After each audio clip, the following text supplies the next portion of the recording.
Hi everyone, welcome to Midnight Storytime. Before watching the video, please give me a like and subscribe. Thank you very much. I married my sister's best friend, Iris. Based on our mutual non-interference pact, we tacitly agreed to live our own separate lives. That was the plan, at least, until my sister called me one day, exasperated, "Get over here and pick up your wife. She's driving me absolutely insane." When I arrived, I found Iris looking utterly aggrieved. She had clearly been drinking. The corners of her eyes were flushed red as she sobbed. "Why can't you just like me? You have no idea how happy I was to marry you." Today, when Iris called, I wasn't even fully awake yet. I'm a night owl. My daily routine consists of binge-watching movies until dawn and sleeping through the day. This is the complete polar opposite of Iris's disciplined, healthy lifestyle. She knows I'm usually dead to the world at this hour, so she never calls. Today, the sun must have risen in the west. I picked up the phone, hit answer, and buried myself deeper into the blankets to find a comfortable spot. "Hey, Iris," I said lazily. "What's with the sudden call? Any orders? Just a heads up, I'm not doing any dinner parties. I need to sleep." On the other end of the line, Iris gave a cold snort. "There aren't that many parties. I'll be back late tonight. Don't bother leaving the door unlocked for me." That meant she wasn't coming home tonight. My sleepiness vanished instantly. When I spoke again, I couldn't help but sound a bit too eager. "Sure thing.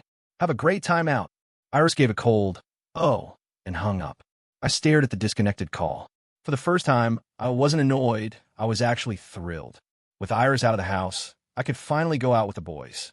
My marriage to Iris was a commercial alliance. I agreed to it for two reasons.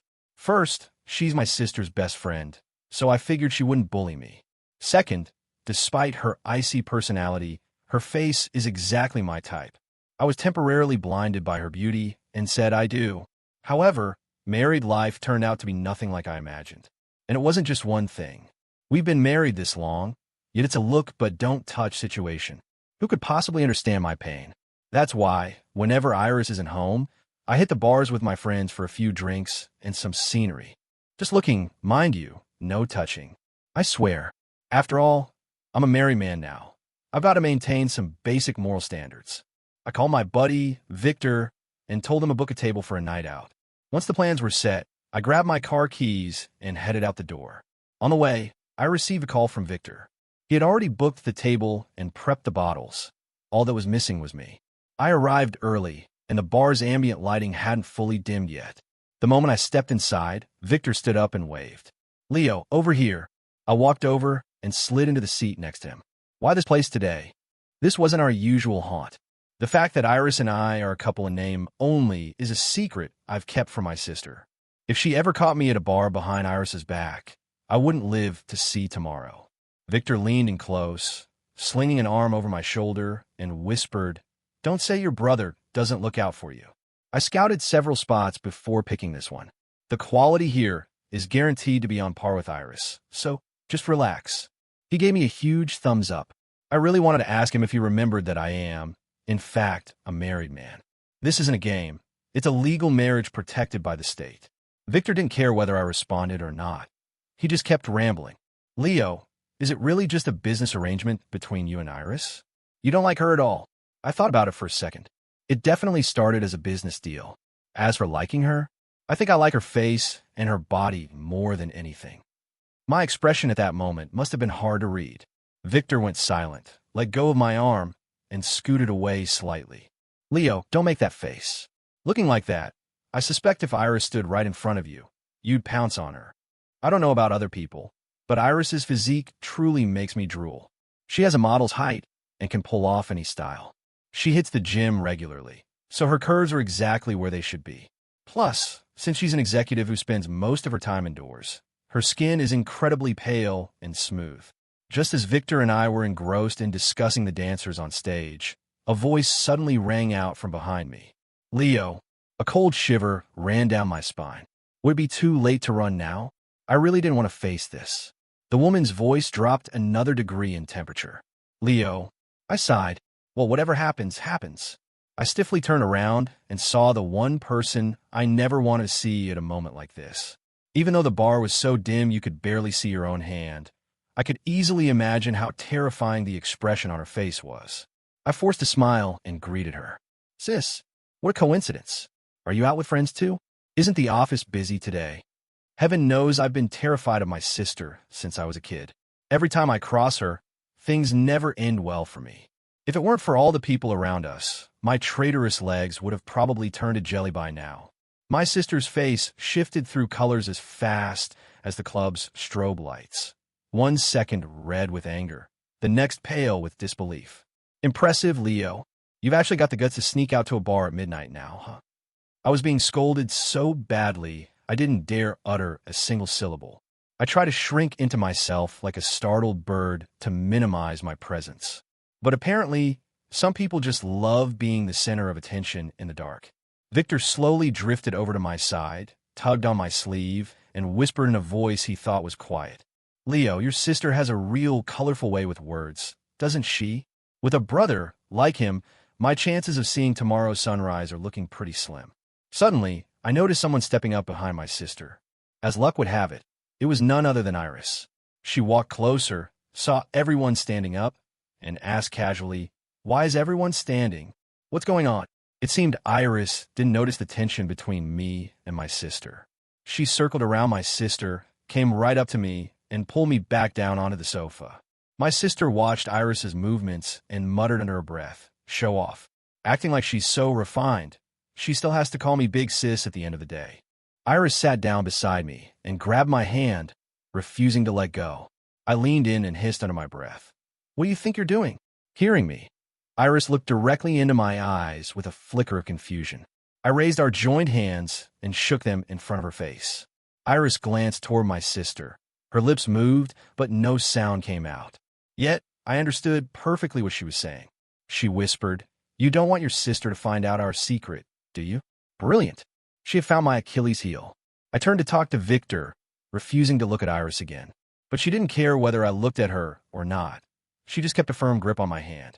I knew Iris wasn't big on socializing, but I didn't expect her to be this cold, even at a gathering with friends. She sat there alone on the sofa, sipping her drink, only speaking a few words when she was directly addressed. The rest of the time, she was busy playing with my hand. Iris placed my hand on her thigh, spreading my fingers out one by one, then folding them back in. She did this over and over, seemingly never getting bored. I had no comment on this bizarre hobby of hers. "It's getting late.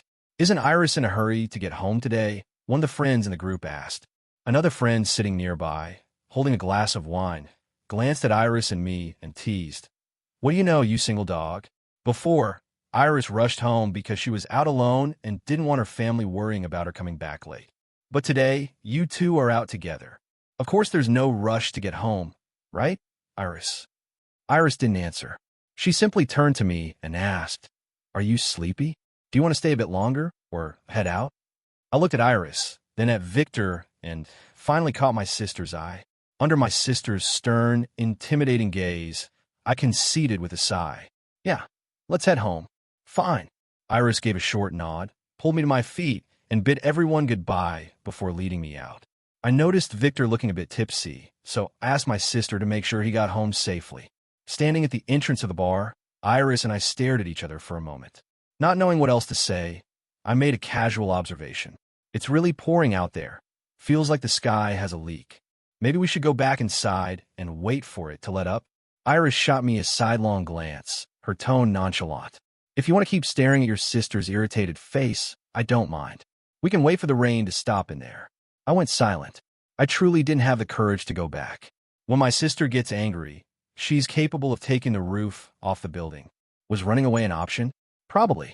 The moment she sensed my hesitation, Iris didn't hesitate for a second. She grabbed my hand and pulled me straight into the torrential downpour. I couldn't fathom what she was thinking. Did she think running through the rain was romantic? The rain intensified, soaking her clothes instantly. As I ran behind her, I felt zero romance, only the stinging sensation of raindrops pelting my face. Once we were in the car, Iris handed me a towel. "Dry yourself off. Don't catch a cold." "Yeah, thanks." Meanwhile, she didn't have a dry spot on her from head to toe. Her once neat hair was plastered to her forehead, and droplets of water rolled down her cheeks, past her chin, and disappeared down her neck. Iris looked me up and down, shoved the towel into my hands again, and repeated, "Hurry up and dry off. Don't get sick." I didn't know what to say, so I just sat there staring at her. The reality was that while I look a bit thin, I'm actually as healthy as an ox. On the other hand, Iris, the person I assumed wouldn't get sick from a little rain, ended up with a fever in the middle of the night. I was jolted awake around midnight by a scorching heat. It felt like a massive radiator had been placed right next to me. With my eyes still closed, I reached out to push the heat source away, only to realize I was touching a person. I flicked on the light and found Iris curled up under the blankets, her face flushed deep red from the fever. Even though we were married in name only, we didn't sleep in separate rooms. We shared one. However, we had separate beds. Originally, there was one king-size bed, but it had been replaced with two twin beds, pushed closely together. From the outside, it looked as if we were sleeping in the same bed, but in reality, each of us had our own. I slid closer and placed my hand on Iris's forehead to check her temperature. It was hot enough to fry an egg on. I nudged her gently and called out, "Iris, wake up. You have a fever. Can you hear me?" After several attempts, she finally fluttered her eyes open. I handed her the medicine I had prepared. "Hurry up and take this." She squinted at me, shook her head, and let out a faint whimper. "I'm not taking it." I didn't expect her to act like a child who was afraid of medicine. Iris pulled the duvet over her head, her weak voice muffled from underneath. "I don't want to take medicine, and I don't want to go to the hospital. It's just a fever. I'll be fine if I just endure it. I had fevers when I was a kid. I'm okay. Don't worry about me." She spoke so softly and was so buried under the blankets that I could only catch fragments of what she was saying. The Harding and Lambert families have been business partners for a long time. Even though I didn't know everything about Iris, I knew she was an only child. How could she think a fever was something you just endured? I tried to be patient and coax her. "It's not good to skip your medicine.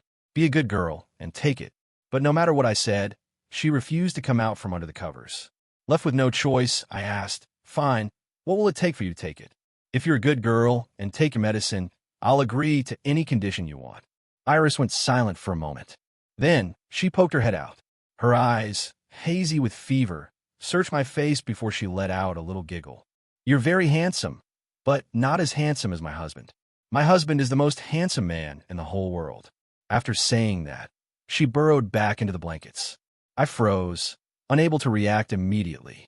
Was the husband she was talking about me? Besides me, she certainly didn't have a second one. In the end, Iris still refused the medicine. She tossed and turned until morning when the fever finally broke. I touched her forehead to make sure she was cool before I finally felt relieved enough to climb back into my bed and sleep. When I woke up, Iris was no longer in the room. I reached out to touch the spot where she had been lying. It was cold, meaning she had left quite early. She's sick, and yet she's this stubborn. Did she really go to work? I did a lap around the house looking for her, but she was nowhere to be found. A surge of irritation rose from the base of my spine to the top of my head. I pulled out my phone and dialed her number. The second she picked up, I didn't even give her a chance to speak. I just started scolding her. "Iris, where are you? Do you have any idea how high your fever was last night? Are you even well enough to be working? Is the company going to collapse without you? What are your managers and secretaries even there for? Can you give them a chance to do their jobs for once? Get back home and rest this instant." There was still no sound from the other end. I thought she had hung up on me, but a quick glance at the screen showed the call was still active. "Why aren't you saying anything? Lost your tongue? You're brave enough to drag yourself to work, but not brave enough to talk." After a long pause, I heard a soft cough through the phone. Iris's voice sounded completely different from her usual self. Strange, somehow. "I understand. This contract is quite important, which is why I had to come in. I'll head home to rest as soon as the paperwork is handled." Hearing that, I didn't push further. I just gave her a final reminder. Don't overdo it. If you feel off, have your secretary drive you back. Just as I was about to hang up, voices drifted through the receiver from her end. It was a woman's voice, someone I didn't recognize. I assumed she was one of Iris's business partners today. Listening to the chatter, everyone was praising how wonderful her relationship with her husband was, saying it was enough to make anyone jealous. Iris remained silent. I let out a mocking laugh to myself. Wonderful? Our relationship was anything but. I just didn't want her getting sick again, so I wouldn't have to spend the whole night taking care of her. It was exhausting. I hung up, unsure if this incident had changed Iris's perception of me. However, lately, whenever she wasn't busy, she started inviting me out for movies or dinner. Still, our dates were strictly limited to eating and watching films. Nothing else. One day, while I was in the middle of a gaming session with Victor, Iris called. She sounded remarkably cheerful. "Where are you?" I wedged the phone between my ear and shoulder, my hand still busy with the controller. "Playing games." "Why?" "Something up. I'm getting off work early today. Let's have dinner." "What do you want to eat tonight?" The way Iris spoke made me feel as though we were a couple who had been married for decades. Her tone was so familiar, as if this were a daily routine. I was about to tell her that Victor and I had already eaten and that she could have whatever she liked, but Iris cut me off. "I can't cook anything too complicated, but I can manage the simple stuff. What are you in the mood for?" Hearing that, I was skeptical. I had no idea Iris even knew how to cook, but the words I was about to say died in my throat. "Fine, keep it simple then. Some ribs and maybe a soup." "Okay, when will you be finished?" "In an hour. I'll meet you then, and we can go grocery shopping together, okay?" After I hung up, Victor came over and nudged my shoulder. "So, when are we expecting the good news? You guys are moving fast. Don't get ahead of yourself. She and I are the same as always. Nothing's changed." *T. I heard you loud and clear. Bro, you're having her pick you up and going grocery shopping together? If you're telling me nothing's changed, I don't buy it. I shut down my computer. What's not to believe? Isn't this just what married couples do? Victor snorted, and seeing me grab my bag, he asked curiously, "Who are you buying this for?" Victor asked. I didn't answer, but from the look on my face, he already guessed. "And you still claim nothing has changed between you two? If there's no change, why is she cooking for you, and why are you buying clothes for her? You've been married for a while. Why is this only happening now? Tell me the truth. It's because you took care of her while she was sick, and now things are getting romantic, right?" I stopped in my tracks and turned to look at Victor, who was rambling in my ear. "Victor, I just remembered something. That night I left and had my sister drive you home. Did anything happen between you two? Why did she ask me for your contact info afterwards?" Victor's expression shifted instantly. He waved his hand dismissively, looking clearly uncomfortable. "What could possibly happen? Nothing happened. She just dropped me off and left." I understood Victor as well as he understood me. His attempt to hide his reaction made it obvious that something went down that night that I didn't know about. Since he didn't want to talk, I didn't push it. When Iris arrived and saw me sitting alone, she asked, "Just you? Where's Victor?" "He's gone." Iris nodded and reached for the bags in my hand to carry them herself. Her movements were so natural, as if she had done this many times before. I put the things in the trunk. Once we got in the car, she handed me a bottle of water. "Are you thirsty?" I wasn't sure what you'd like to drink, so I just got some mineral water. I took it and thanked her. Iris drove me to a local wet market. The stalls were run by individual vendors. Some had small tables where they neatly displayed their homegrown vegetables, while most simply spread a cloth on the ground to sell their produce. The market was a bustling mix of everything: vegetables, fruit, meat, eggs, and seafood. I looked around at the lively scene. It was my first time in a place like this. Iris took my hand and led me inside. I haven't been here in a long time. The produce here is a bit fresher than at the supermarket. When we got home, Iris changed clothes and immediately headed to the kitchen to prepare dinner. I stood at the doorway watching her work. Even though I don't know how to cook, I can at least handle tasks like washing vegetables. However, Iris practically chased me out of the kitchen. She grabbed a bowl of washed grapes from the fridge and shoved it into my hands. "Be a good boy. There's nothing for you to do here. Take the grapes and go eat them in the living room." I knew she meant well and didn't want me to lift a finger, but that sentence felt so strange. "Go out and eat your grapes." After finishing them, I sneaked back toward the kitchen anyway. This time, I didn't go inside. I just leaned against the doorframe to watch. Iris was wearing a pink apron, one I had won as a consolation prize in some lucky draw. I had brought it home thinking it might come in handy one day, but I never imagined it would be Iris wearing it. She was tall with long legs, and the apron only reached just below her thighs. With her slender shoulders and narrow waist, she looked incredibly alluring with the apron tied around her. My mind automatically drifted toward some rather indecent thoughts. Truly sinful. May God forgive me. Iris was reaching behind her back, trying to tie the apron strings. It was clearly an awkward angle, and after a few fumbled attempts, she still couldn't get it. I stepped forward and took the strings from her hands. Since I was behind her and she couldn't see my face, I felt a bit mischievous and tied them into a large, perfect butterfly bow. When I looked up, I met Iris's gaze in the reflection of the stainless steel fridge. She looked at me and softly whispered, "Thank you." The air in the room suddenly felt thick with a strange tension. I averted my eyes and stepped back toward the doorway. "No big deal," I said, trying to sound nonchalant. "By the way, Iris, I bought a dress for you. You should try it on later." Iris looked at me, genuinely surprised. "You bought one for me?" I nodded. I wasn't sure if it would fit, but it looked like something that would suit you, so I just grabbed it. Iris immediately set down the dish she was holding, washed her hands, and hurried toward the bedroom. "I'll try it on right now." Her eagerness made me want to laugh. It was just a dress. What was the rush? I've always been confident in my fashion sense, but seeing that black dress on Iris was something else. It added an air of mystery to her beauty. She stood before the mirror, examining herself carefully, then walked over to me and did a graceful pirouette. "Well, how do I look?" "I love it." She didn't even wait for my answer. She just kept admiring herself in the mirror. I have no doubt that if she didn't have dinner on the stove, she probably would have gone for a stroll around the block just to show it off. A moment later, she carefully took the dress off, folded it neatly, and returned to the kitchen. Iris was quite efficient. In no time, she had finished 3 dishes and a soup. Looking at the vibrant, aromatic spread, I was practically drooling. "You didn't have to cook, so the least you can do is get the bowls and chopsticks," she teased. "Even you should feel a bit shy about just sitting there waiting to be fed."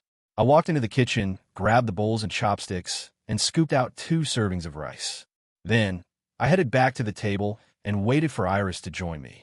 Iris picked up a rib with her chopsticks and placed it in my bowl. "Your sister told me to take good care of you, right?" Maybe I was just flattering myself again. Here I thought she actually had feelings for me, but it was just a favor to my sister. I channeled my disappointment into my appetite and focused on the meal. It had been several days since I had moved out of the master bedroom. Iris remained as unresponsive as a block of wood. Not a single reaction. I started to wonder if I had been too impulsive. Even if she was only being nice to me because of my sister, so what? We're legally married. It's not like she can just dump me. But now that I've moved all my stuff out of the master bedroom, and she hasn't said a word to ask me back, I can't exactly just crawl back in on my own, can I? I flopped onto my bed, wrapping myself in the blankets, and scolded myself. "Leo, look at what you've done. What were you thinking? Why did you have to act so rashly? Now look at you. Not only do you not have the girl, but you've surrendered the prime real estate to her too." I crawled back out of the blankets. No, I couldn't give up this easily. I grabbed my phone and called Victor. Only a true bro could help me brainstorm a way out of this. After hearing that things with Iris hadn't progressed and that I had impulsively moved out of the room, Victor exploded. "If she's a block of wood, you're not much better. If she doesn't take the initiative, you have to attack. I heard her alcohol tolerance is terrible. You could get her a little tipsy, and then everything becomes a whole lot easier." I thought Victor actually made sense for once. "Fine, but how do you know her tolerance is low? I didn't think you two were that close. Have you been drinking with her behind my back?" Victor stammered a bit. I just heard about it last time. You know, when your sister drove me home." This time, Victor sounded overly certain. "Yeah, exactly. That's it. I just overheard it." "Right. You know, the frequency of you asking me to play games has dropped significantly lately. You're not secretly dating someone, are you?" "No, of course not. If I had a girlfriend, I'd obviously tell you." "Fine." Victor's voice sounded evasive again. I was now absolutely certain he was dating someone in secret. But Victor isn't the type of person who can keep a secret for long. If he were dating someone normal, he'd be bragging about it everywhere. That left only one possibility. The person he's seeing might be trouble, yet he's diving in headfirst anyway. Victor is a stubborn guy. Advising him to break up wouldn't work. It would probably just trigger a reverse reaction. I gave him a warning. If you're in love, just make sure you see things clearly. Don't let yourself get played. Victor seemed caught off guard by my words. It took a moment before he replied in a low voice. "I know, man. I got it." With my decision made, I began to set my plan in motion. I took out my phone and texted Iris. "Do you have to work late tonight?" A moment later, Her reply came back, short and simple, yes. Staring at the screen, I felt all my plans evaporate. She didn't even bother with a proper answer. Not even 2 extra words to soften it. Then, ding. Another message from Iris. If you're sleepy, go to bed first. I'm not sure what time I'll be back tonight. Fine. Great. Say no more. She used plenty of words that time, but none of them were what I wanted to hear. I've started to feel like Iris is actively avoiding me lately. Whenever I'm home, she's suddenly swamped with overtime. But whenever I'm out, she never seems to have any extra work. Does she know my plan? Is she dodging me on purpose? Frustrated, I shot her a quick text, grabbed my pillow and blanket, and headed over to Victor's place. Victor acted as if he had been expecting me. He wasn't surprised at all.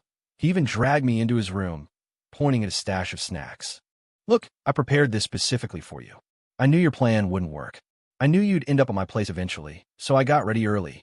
I didn't have the heart for anything right now. How'd you know I'd fail? Victor looked at me with a mysterious glint in his eye and winked. Can't say. My lips are sealed. Normally, I would have interrogated him until he cracked, but I just wasn't in the mood. Victor didn't push it either. He just patted my shoulder. It's not the end of the world. Don't lose heart. There are plenty of women out there. If it's that bad, just get a divorce and make her regret it. I stayed silent. The truth was, I didn't want a divorce. Not yet. I stayed at Victor's for over a week, but Iris didn't send me a single message. Every day, I clung to my phone, terrified of missing a notification from her. But the result was always the same. Nothing. Finally, my phone rang. I scrambled to open it, but it was just Victor. Leo, you've been cooped up for a week. Come out and play tonight.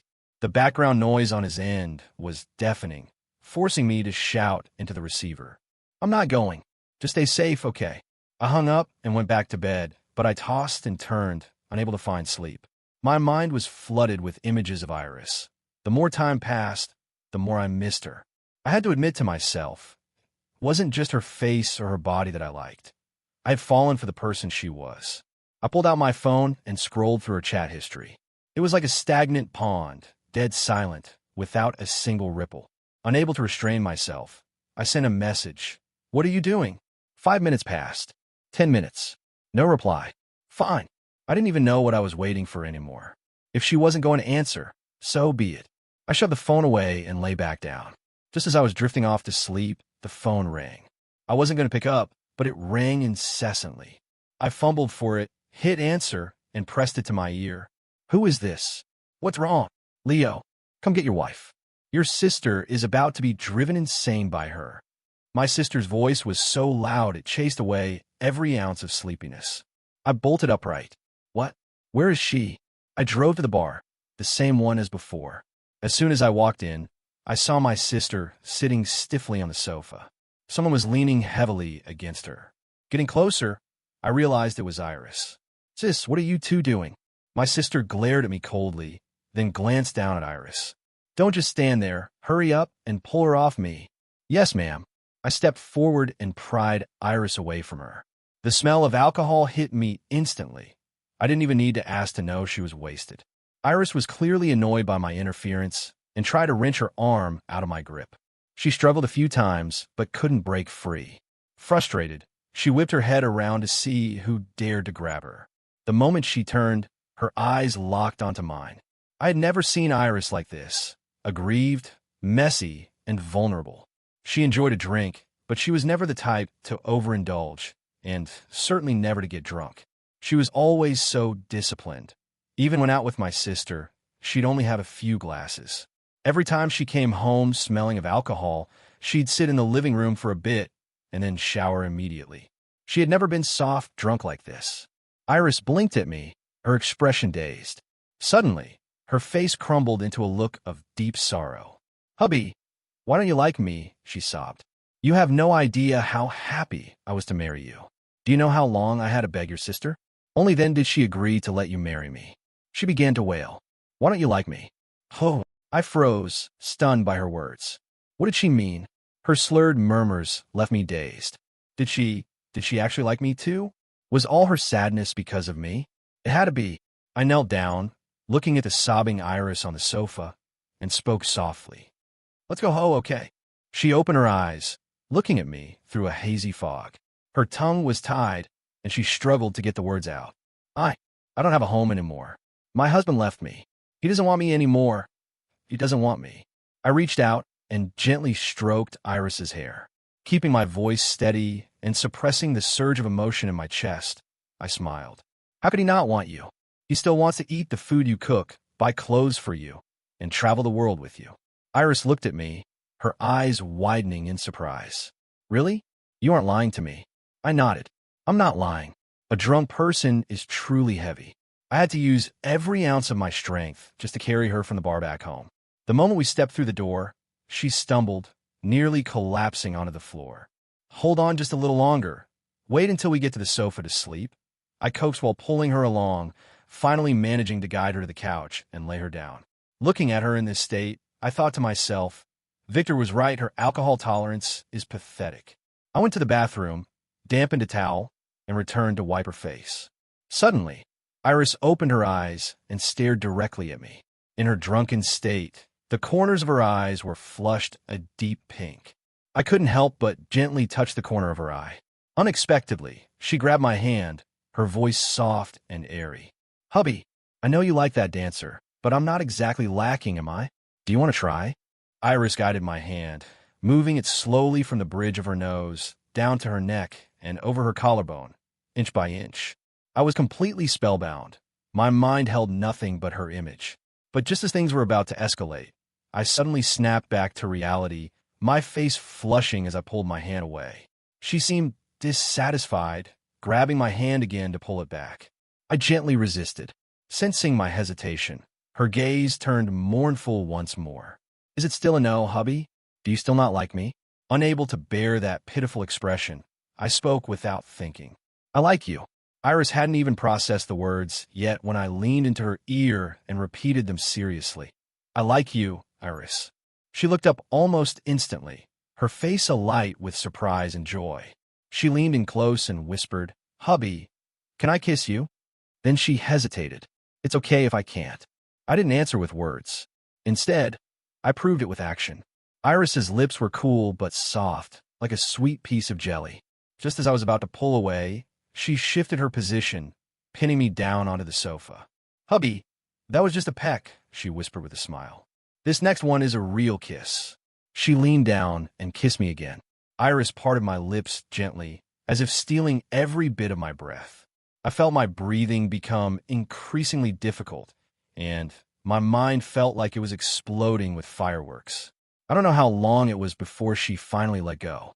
I was panting, feeling as though I might actually be the first person in history to die from being kissed too hard. I picked Iris up, carried her into the bedroom, and placed her gently on the bed.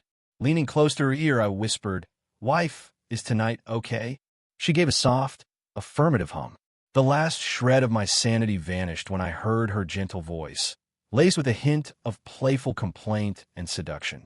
Hubby, you aren't focusing, are you? I've been ready for a very long time. And from that moment on, I was completely pulled into Iris's world, a world named Happiness, which eventually grew to include two adorable little angels.